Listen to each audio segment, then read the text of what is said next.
2, or also known as the flame test. So before we get into the um, guide questions, this is a brief uh, introduction. So the heat from a laboratory burner will cause the ions of some elements to give off light. Electrons will absorb the heat energy from the flame and will jump to a higher energy level. When the electrons return to their original state, this absorbed energy is released as light. Uh, the different elements absorbed and release different different elements absorb and release different amounts of energy and thus produce different kinds of light. This light may be visible or visible or not visible, infrared or ultraviolet radiation. Analysis of this light can be used to identify elements and molecules. So this is our schematic diagram of the procedure. So from putting on safety goggles and an apron, basically uh, the personal equipment, something. Ganun. Then next, to obtaining a wood splint and the barium chloride solution. Then we dip the wood splint into the solution and allow it to soak for 1 to 2 minutes. Then we light the Bunsen burner. Then we remove the splint from the solution and hold the end of the splint into the flame. Observe and record the color of the flame. Repeat steps 2 to 6 using using the remaining chloride solution. Obtain an unknown solution from your teacher. Then next, we record the number of the unknown.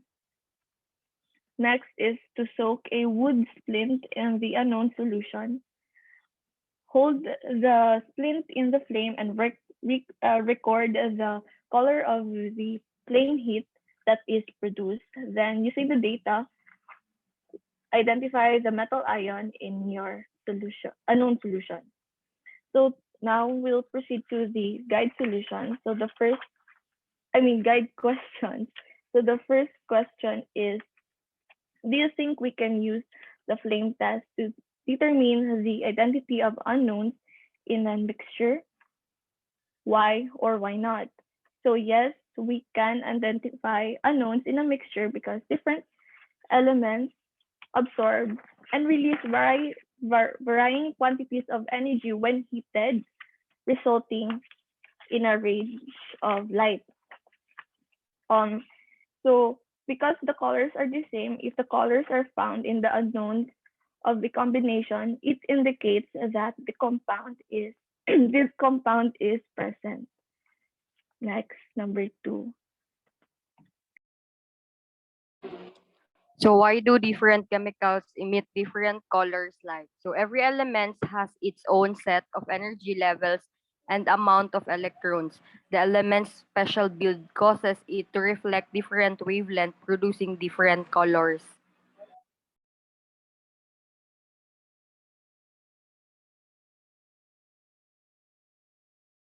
So now, guide question number 3. Why do you think the chemicals have to be heated in the same first before the colored light is emitted? So the heat moves the electrons to an excited state. Then you remove the heat, snapping the electrons back to their ground state.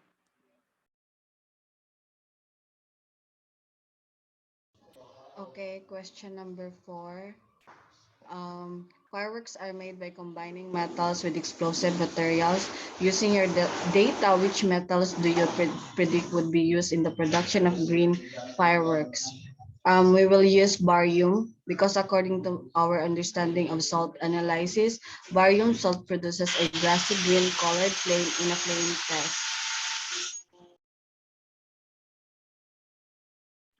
To add lang po sa number 3, so because the electrons are energized when heated, they leap to a higher energy shell and emit light.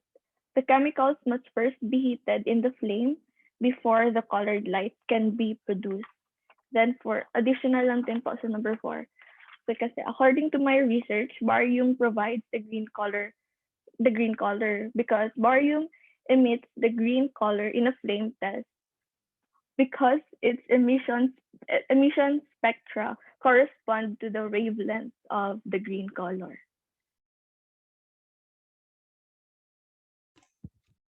So data table number 1, sodium produces yellow color. Number 2, potassium produces lilac flame color. Number 3, calcium produces orange flame color. Number 4, lithium produces hot pink flame color. Number 5, strontium produces flame color red. Number 6, copper produces flame color blue.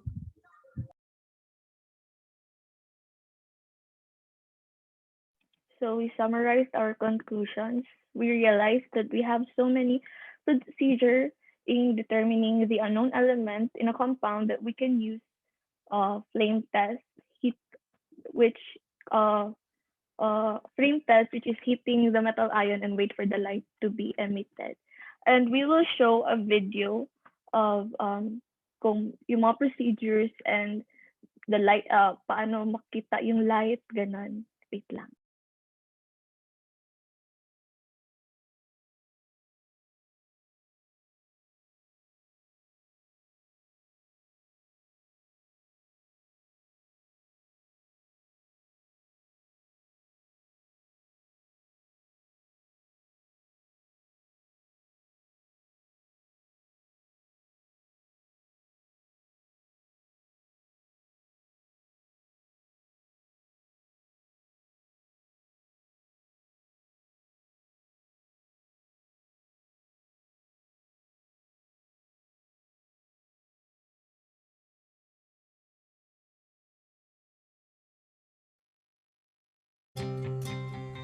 Metal solutions, when heated in a Bunsen flame, show characteristic colours.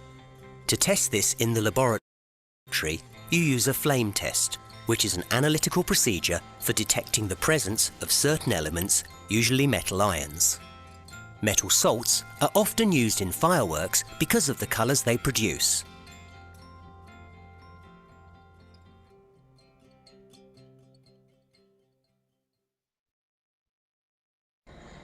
In order to carry out the flame test, you need to have a clean flame test wire. To do this, dip the wire into concentrated acid and heat in the hottest part of the flame until no change in the flame colour is observed. You may need to do this a couple of times. Now, let's look at some of the colours that certain metals produce.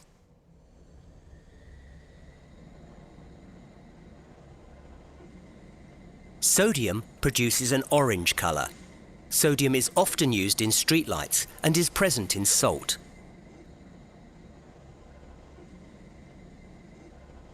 Potassium produces a lilac colour when placed into the flame.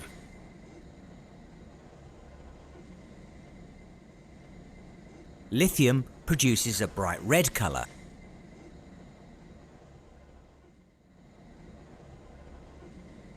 Calcium produces a brick red colour.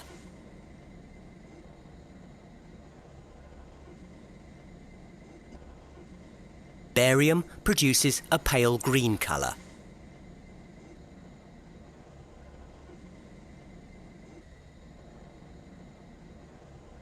Copper compounds can produce either a green or blue-green colour in the flame depending on the anion present. For example, copper halides produce blue-green colours, whereas copper non-halides produce a green colour. Lead produces a pale blue colour. Sodium, potassium, calcium, barium and copper salts are often used in fireworks to produce the different colours in the display.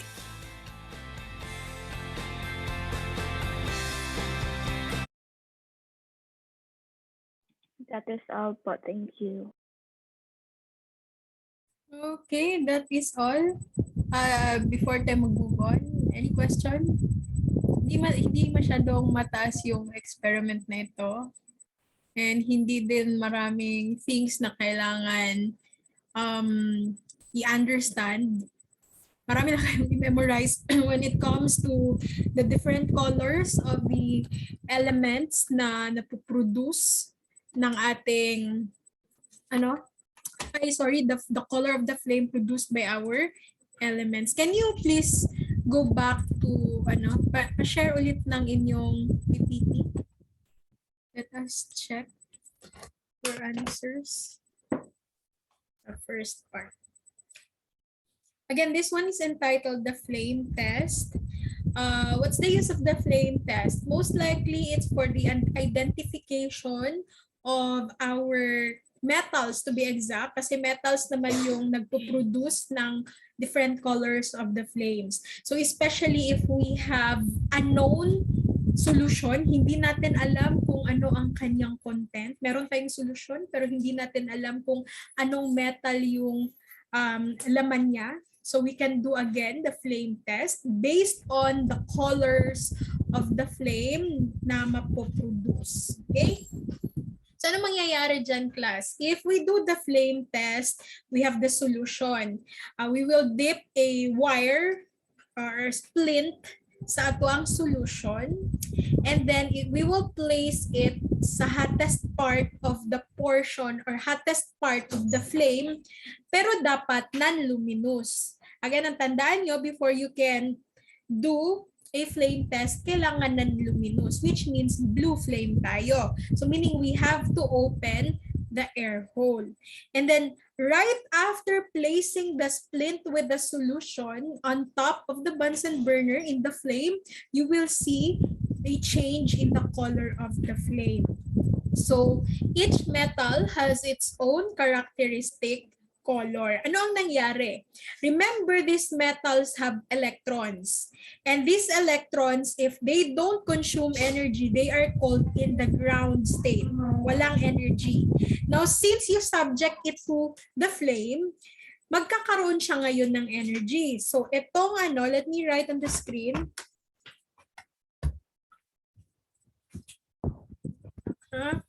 Ayan. So ngayon, itong electrons na ito, magja-jump siya from ground state, pupunta siya sa higher energy state. But right after, babalik lang din siya. So mag-iikot lang yan siya. But, wait lang ha, lagyan natin dito. As we subject it sa flame, magkakaroon siya ng energy, mag-consume siya. But as it goes back to the ground state, i-release niya yung energy na yan. And as it releases the energy, it will be released in the form of light. Now, depende on the wavelength, depende on the energy that is being released, yun ang magiging color niya din sa flame. So again, it is dependent on the energy being released. That will be the color of the flame that will be seen in the Bunsen burner also. So different elements, different energy yan sila. That's different colors of the flame. Okay? So please tandaan yan yung ating principle in the flame test. And that flame test also, its principle mismo is used in pyrotechnics, in making our fireworks. So if we want to produce different colors of fireworks, we'll just add metals, and as we ignite the fireworks, ayun, mapoproduce siya ng light as the electrons, which is nasa higher state na siya, babalik siya sa lower state, and ayun, na-release ang kanyang energy in the form of light. So I hope naintindihan yung concept ni flame test. Let us try to answer some questions here since we cannot do it in the laboratory. We have here, do you think we can use the flame test to determine the identity of unknowns in a mixture? Why or why not? Now, this has been answered a while ago. Yes, flame test can be used to determine unknowns in our mixture, but it can only be used in the determination of those mixtures na merong metals. Because again, metals are the ones na magpuproduce sa atin ng ating different colors. Merong mga non-metals though, pero not all metals. Hindi lahat ng mga metals or ng mga ions nagpo-produce. So pili lang din yung ating meron talagang characteristic color. Okay? So again, that is the result of the absorption of energy coming from the flame, and then as it goes back to the ground state, i-release niya ang energy na yan in the form of light. Now, why do different chemicals emit different colors of light? I have mentioned this a while ago also. It's because they have different energy levels, and thus the energies being released are also different from each other. And depende kung pagbaba niya kasi sa ground state, kung malaki masyado yung energy na nare-release, different colors in the wavelength in our spectrum will also be striped. So yun yung makikita natin. So kagaya lang yan siya sa rainbow class, that is the visible portion of our electromagnetic spectrum. Yung mga radiation natin, yung radiation natin class, kasama dyan si visible region, yan yung nakikita natin na light in different colors, just like sa rainbow. Yun lang din yung makikita natin as the energies from the electrons are being released, depende sa part ng radiation natin yung matatamaan, and yun yung makikita natin na light. So, it's dependent again on the energy. Okay, questions? Questions about the first two questions? Wala? Sige, let us continue. You may ask later ha if meron kang gustong i-clarify. Next daw. Ano nga ang next? Okay, why do you think the chemicals have to be heated in the flame first before the colored light is emitted? So this is naman answered a while ago also. You have to subject it in the flame para there is an energy na ma-absorb ng electrons. So without the flame, there will be no energy, there will no be excitation of our electrons, and thus wala ding babalik sa ground state, walang mare-release na energy. We cannot see the flame. So the heat there is the source of the energy for the electrons para mag-jump siya from ground state to higher state level. Okay. Fireworks are made by combining metals with explosive materials. Mostly our explosive materials are what do you call them? Oxidizing agent and reducing agents, and when we ignite them, magkakause sila ng explosion. And if we want to have different colors, then we add the metals. Now, using your data, which metals do you predict would be used in the production of green fireworks? So green fireworks will be produced by barium. We will see that in the flame test. Barium will really produce green. However, copper depende sa kanyang kasama kasi minsan compound naman siya pag meron siyang kasamang other anions. Si copper pwedeng blue, pwede ding green. So depende, nakadepende pa si copper, but when it comes to purely green lang talaga, it will be barium. Okay, next. Okay, so this is for the data set. You just have to research this. Sodium is actually yellow, but sometimes others will describe it as orange. But most of the description talaga and even references would say that sodium is color yellow. Potassium is lilac, or you can just write violet though. And then calcium is more of a brick red color. Kindly take note of that na lang. Calcium is a brick red na color. And then lithium is more on hot red, a very bright red. That's for lithium. And then strontium is brick red si calcium, lithium is